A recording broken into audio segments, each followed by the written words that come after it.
trying out over here is going to be invasive species mushroom logs. So we're going to take 4 mushroom logs. So we're basically going to inoculate logs of timber with mushroom spores and try 4 different strains, 2 oyster and 2 shiitake, on 4 invasive species. So we're going to have to see which strain of mushroom does the best with which species.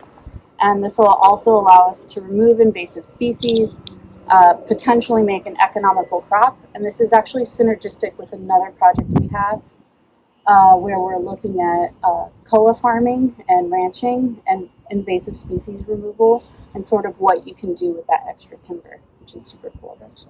But why not also try to grow it under solar panels as well as under koa forests? The latter half of this will actually be for nursery crops.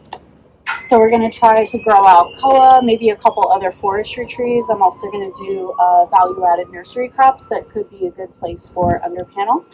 And then the very last section, I actually have a worm bin. So we'll be doing a little bit of on-site composting, which is super fun, doing a little vermicasting, getting some food scraps from restaurants, and just being able to create some of our nutrition.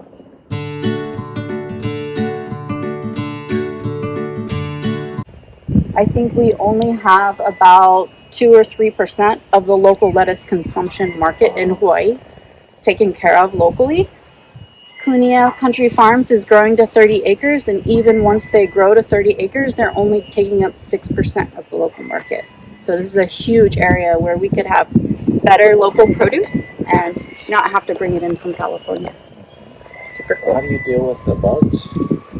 The pests so far I've been able to manage with organic insecticides, so it's not too bad. I've heard that the green leaves can also deter some and that the red ones they like more. I haven't seen that here, but... May I ask what kinds of organic? Yeah, so for caterpillars we'll do BT, and then for any kind of aphids or other insects we're using something called Lost Coast, which is a soybean and mint oil blend, but it's working quite well. Just spraying it? Yeah, pretty. So the thing with organic is you really have to spray pretty regularly. Yeah, so once a week or once every 10 days. What's the process? You fill this up with water? Yeah, so this is just normally filled with water, and these float on the top. And then it's super easy. We take the lettuce plugs and just plug them in. And then I can just walk through with the sprayer and spray it as a maintenance. And then once it's time to harvest, it's really easy because they're floating. You can kind of just rest it up here. And then we process it on a moving table just along each side. And it's amazing because in the solar panels, you can harvest one side in the morning, you're in the shade. And then you can come back after lunch and harvest the other side. So if you're going to do this with say all 4 commercial troughs we have here, you could harvest the east side first in the mornings, take your lunch break, and then come back and harvest the west side and just actually manage your labor. Because you're really just using this plastic tarp. You're not having to buy containers or anything like that. Oh yeah, so this is Jason Brand's mostly design, a Kunia Country Farms design. We have food grade plastic on the top, and really this one's stapled in pretty well. Ooh. But the construction of this is like the metal rods plus plywood, and then you basically just attach everything with the 2x4 and lay down the plastic. So they're very low cost to build these at scale. Where's the compared to traditional? It's right along the edge. Oh, I see. Yeah. So those slabs are they're just being held there as a frame. With the metal stakes. Yeah. They're not even attached to each other. So these come up and take down pretty easily. They're more temporary than some of the more costly troughs, but they probably have about 10 years or 15 years in Hawaii before you need to come back and replace them. The growth from Monolulu Palo, right under the middle of this area. This middle area is the most extreme in terms of limiting light. So I thought that would be a great place to try such an important crop because we know they're going to grow well in the center. There's not too much modification of light in the center, but this is the most extreme environment. And in the new kind of architecture of the systems, this is one of the better places to grow them because they're not going to be touching the top of the panels. And just along the sides, we do have it's a little weedy up front, nicer in the back, of course. But we have 3 varieties of sweet potato that we're doing. Everything's on drip line, and it runs for about 2 hours every other day. So yeah, these are the other 3 crops. We don't have the budget or the necessity to run all 3 at the same time. For our contract, we're doing 1 trough every cycle every month. So for just maintenance, I just covered the troughs with some basically landscaping fabric just to protect the trough from invasive species and things like that. And there's no risk or any kind of issue with electrical energy going into the plants, or like being in such high levels of electricity or anything like that. Nothing that we've seen. So like everything that's being powered or like collected by the panel is being sent out through cables underground. So it's not like we're next to a bunch of energy or anything like that. Right? No, you should be fairly safe Yeah. as far as energy-wise goes. That's considerably low power for what you'd expect to get radiation or any type of EMF. It's fairly safe. This is being done out throughout the world. Already. Yeah. Not so much the rotating ones, but the stationary ones. Mm-hmm. And that's why we're working with the rotating ones, because that seems to be more prevalent here in Hawaii. Yeah. This panel is asparagus. We have 4 different types of varieties that we're trying out. We kind of partnered with Jensen Ueda for suggestions on varieties. One of the CPAR extension agents, as well as a little bit of advice from Twin Bridges, who's already producing commercial asparagus up on North Shore. It's pretty exciting. The idea with asparagus is you kind of let it go for 6 months to a year, and then trim it all back, and then take the next set of crowns that come up. So it's kind of perfect low maintenance crop for underneath the panels, and I think we'll see. Our stalks are pretty long and skinny. Hopefully they get not too long and skinny like this, but a nice medium point that's like kind of that perfect, not too stocky asparagus, thin and sweet. With the chefs, like the skinny. Yeah. Yeah. And I think that's kind of perfect because low light situations like this promote like that long internode length for those asparagus. So it could be the right combo right under the panel. Some of our streamers pockets are different crops. So we've been doing this since last year, just running through about 20-foot plots of different varieties of vegetables and herbs.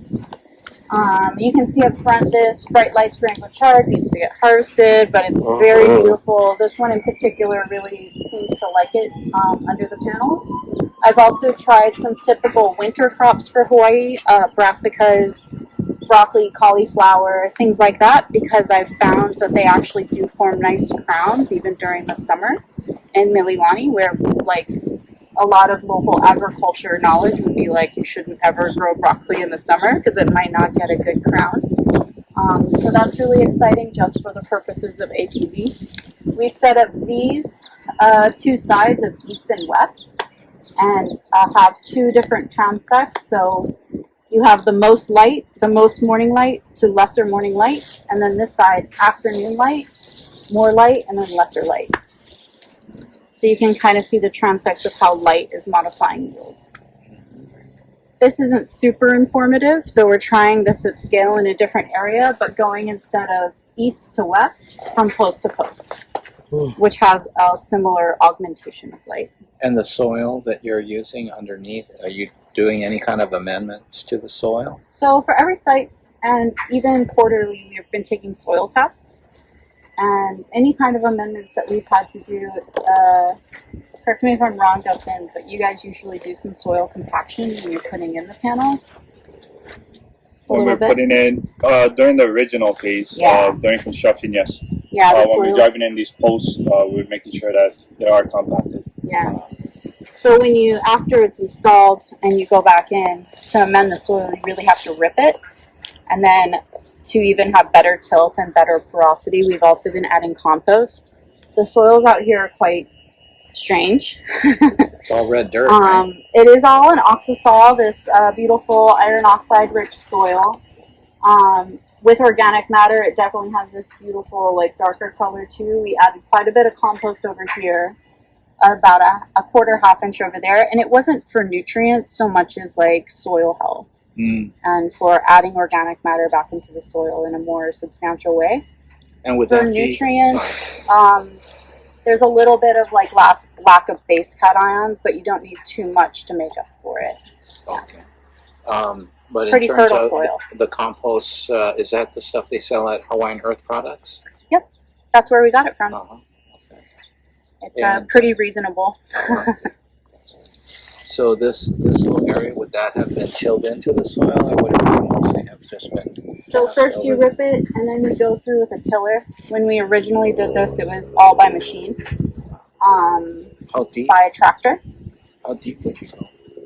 It doesn't go more than a foot deep on the. So we had Wayne and his on-site tech come in and do it. Ben, and so Ben came through with the tractor. And actually, this side, because of the angle irons, we had to do this like hand tilt. So only one side could be done with a tractor over here. But in the new site, where there aren't angle irons, we were actually able to get pretty close. And over there, we ripped and tilled once because it was pretty compacted. And then we went back through with a hand tiller and just like went it by hand. And honestly, it didn't take too long either. But yeah. Just to keep fluffing it up so that when you do go to plant, it's nice and then it looks like you covered it with a plastic sheet or a Yeah, so this is mulching plastic, and I put the irrigation lines underneath. There's schools of thought with that on what you do. I like this method, and it's been working out here for us. Honestly, the amount of weeding we would have to do, you can see right in the middle, right here. I hand weeded this entire area a week ago.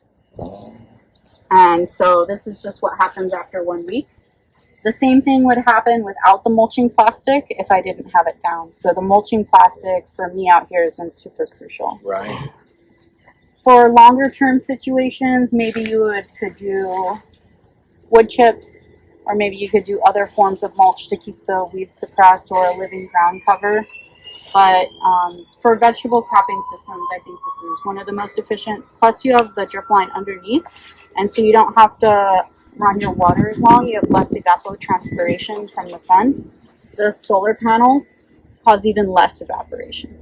So this is really a water conserving system as it is right here, which is super cool. Yeah, in this area, our primary concern was the hydroponic troughs. So we use the middle area here for the troughs. And this situation is the most extreme augmentation of light in the system. So when we initially wanted to test in-ground crops, for us this was like the most interesting part of what was going on, right? The most extreme deprecation of light on the east side, the west side, and the center. In the middle, you do get a little less light, but you can see right now, even where the shadow is, that a long part of the day is full sun. So we're thinking that in the middle, it's really not going to affect the crops too much. But we are testing them over in the new area and using a control plot over here, also in full sun. So I'll go into that a little bit later. Yeah. Anyways. And it is trying to find the crops and the varieties, because these are very small. This is not to get economic data. Yeah. This is just find out what we should plant on the other side of the longer road so that we can get better economic data. So excited seeing what you've done here, because for that exact reason, you've already been able to see what's very successful. Yeah, exactly. What crops are a good match for these systems. How many months is that? I planted this at the end of May. Wow. May. Yeah. May. Yeah. June. Seriously? No way. Yeah. Seriously? That quickly? Yeah, I mean, char's pretty fast. Less than 2 months? But I'm pretty impressed with the kale back here. Wow. Don't look too close at the cabbage. I need to spray. Yeah. But the broccoli's looking great so far. I've got collards back here. I've got a lot of different brassicas growing right now. The shiso's right up here up front is looking really beautiful. And I even tried some herb crops in the back, which we could totally walk through and What check them all about out. pesticides? Same treatment? Same regime. Same. Yep. We would probably use something more extreme if we had a really bad outbreak, but we haven't had to yet. And would you consider all of this organic, certifiable organic? Certifiable is a tough question. I'm using organic practices to grow a lot of these in sustainable methods, yeah. But I'm pretty sure it's a 3-year process to get something certified organic. Yeah. You're also pretty limited on what you can use in case of an emergency. This would be like an economic drawback to your farm if you did want to certify organic. And the perimeter here is like managed with herbicide, so I don't know if that would ever qualify this particular site to be certified organic.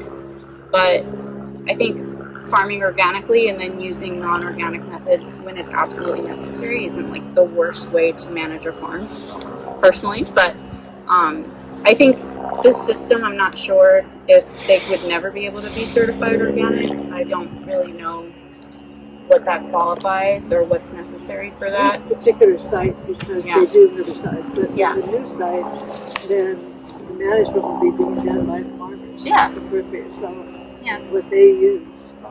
It's what like the group, especially our shared space, would decide. Are they organic? Are they organic? Country Farms? Country Farms. Oh, you know what? I know he started off that way. I don't know if he's maintained that, but he is sustainable. He doesn't have any. You'd have to ask him that question. Probably. I think it's organically grown. I don't know if he's certified. Pretty easy to look it up. I don't like that. Actually, John here has a certified organic farm that just came online as an organic certified site. Congratulations. Right? What farm is that? Hua Orchards. Hua? Hua, yeah. Hua. Yep. Orchards. All We right. grow avocados, limes, and mamaki.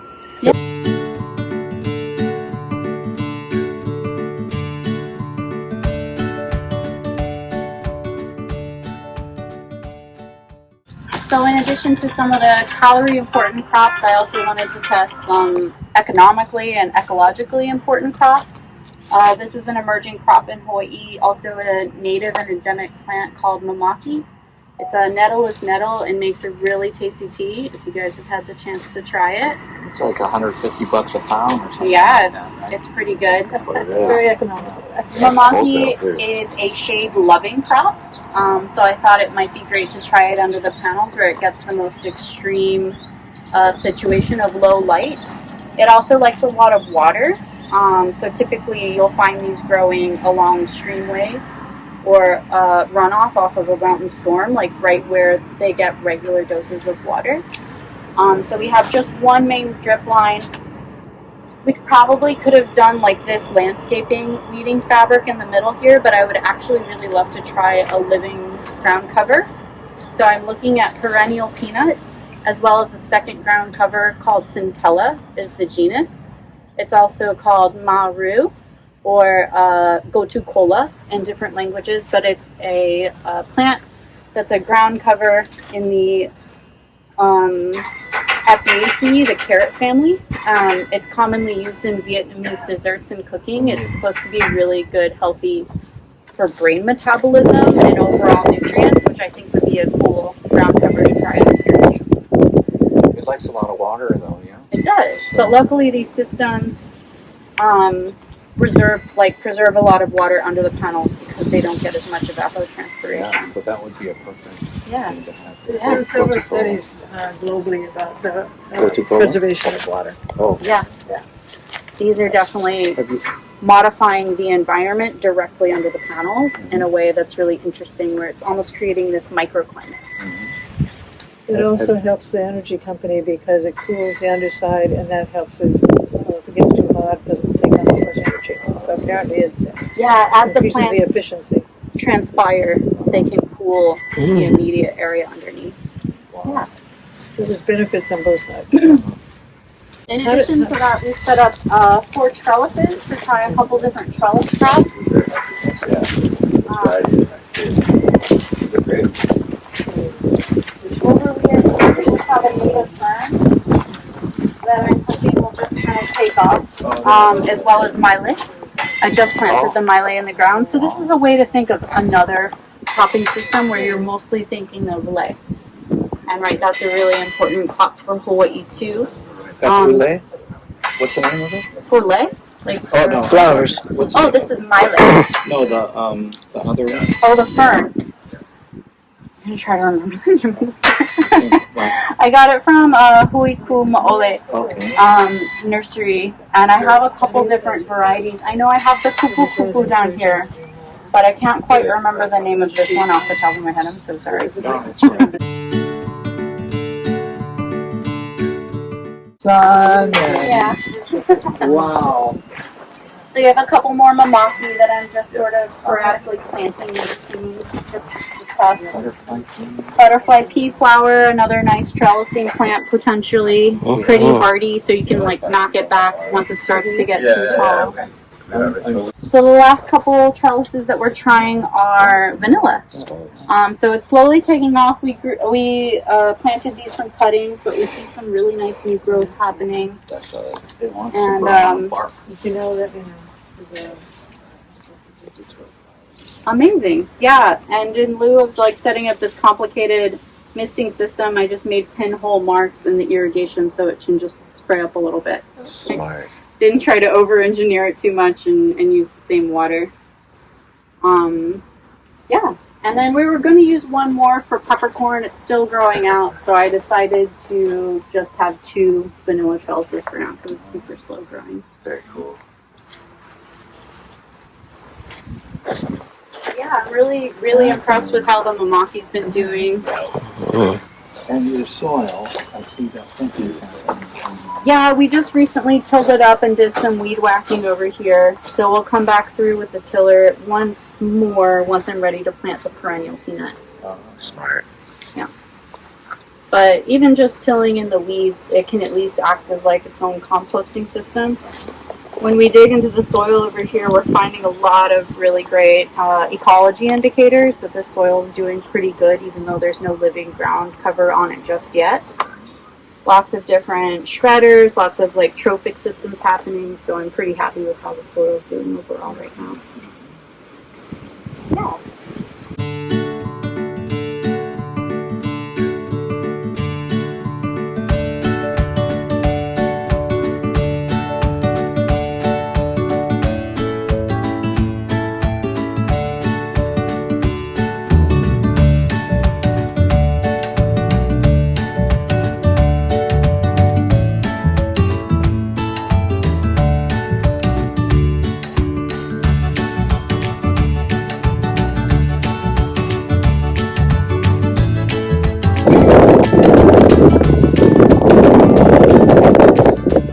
The control plot full sun that we've had planted. I, for the first crop, wanted to measure biomass first, and we do have a good market for local rainbow chard. This is a variety called Bright Lights from Johnny's Seeds. You can see my pink flags are where I'm taking biomass measurements on the different plants.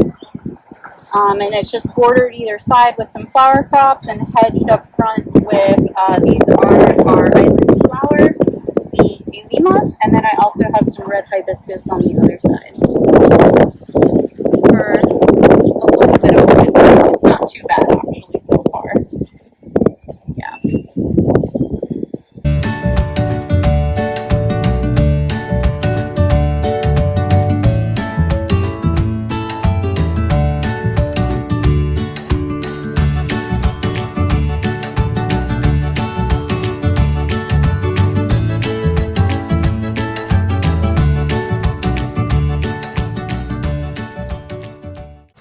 These are Wymanalo eggplant. I believe that is the flash collards. And then I have 3 types of cauliflower, purple, clementine, and orange one, as well as a traditional white one that was called Amazing. I was like, I have to see how amazing this variety is if they're going to name it Amazing. Now, how do you do the individual strip line? I see the rib here, and then you have a little strip line coming off of that, or? Yeah, so we just have a little plug here. We just attach it right into the over hose.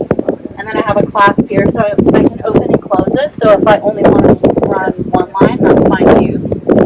the sweet potato, for example, I close those a month before harvest and let them dry out a bit.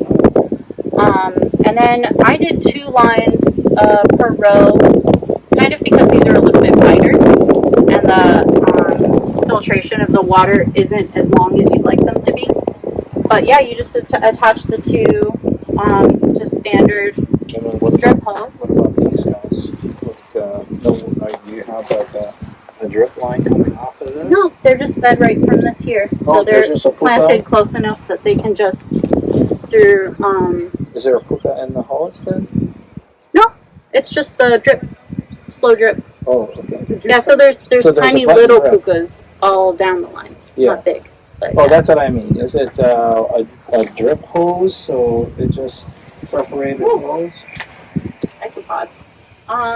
Yeah, perforated hose. Yeah.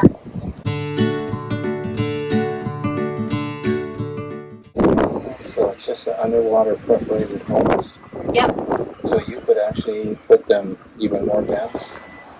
Yeah, this could be a denser planting, And you I just- think. Cut a hole in the plastic and plop the plant right in. That's right. And then I try to pick plants with a similar spacing for replanting so I don't have to keep ripping up the plastic mulch every turn if I don't have to. So the last time we had it in for a full year before we needed to replace it. So the primary water source is not the reservoir. It's coming in from. That's the whole ag park, I think. Is what Where does it come into the property? oh, right over here. Yeah. So this is it. Well, this is a storage tank that's separate from the lawn.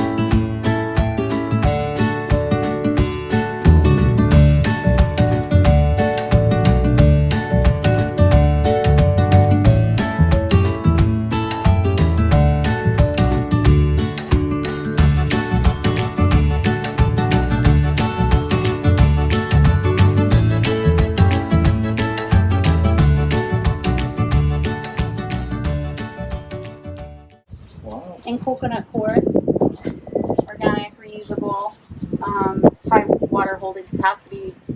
And so simple, yeah. Just with Yeah. the framed up wood and some plastic. Yeah, For the yeah, water. this was a solution to cut down our own labor because out here without overhead irrigation, you kind of have to water twice a day. Yeah. Yeah, it's Yeah. like really windy and it would still dry out, and so this is just a way to sort of create a temporary trough so that they get enough water and they don't run through. Like I fill this up maybe 2 inches about every 3 or 4 days. And the dates on here, that's Yeah. So it's just 2 weeks. Yeah, so this is time to go on the trough, but yeah, I just want to So 2 pressure weeks, wash it's ready to everything. go in the shop. Usually about 10 days. That's pretty Yeah. 10 days. good. And coconut core, and that's it. No wood brand, nothing. No. The water itself is just straight water that we Yep. We do nutrients once we put them in the trough. And you just have The roofing was something that popped up in January, February. You're still getting a ton of rain out here, and I left for 1 weekend and came back, and everything was underwater. Because even though there's some protection here, there's spots where the water gets through.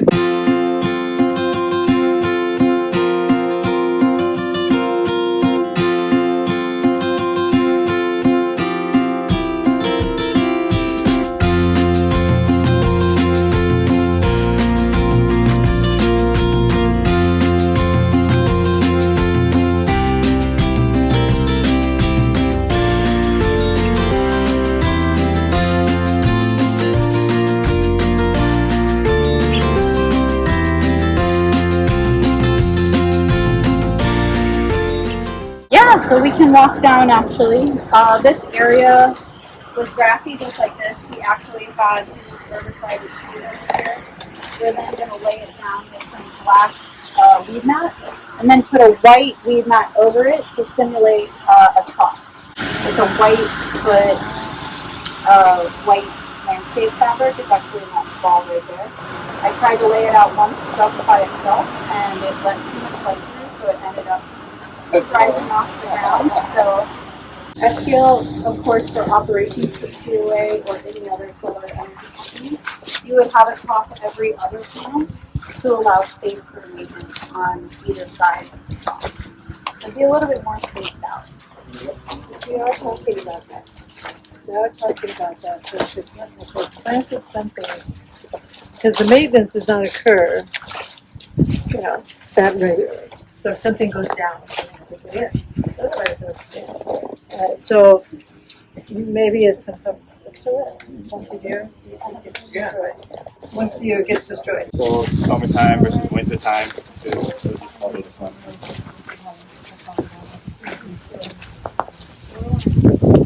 And that's the same. These are 5 phases.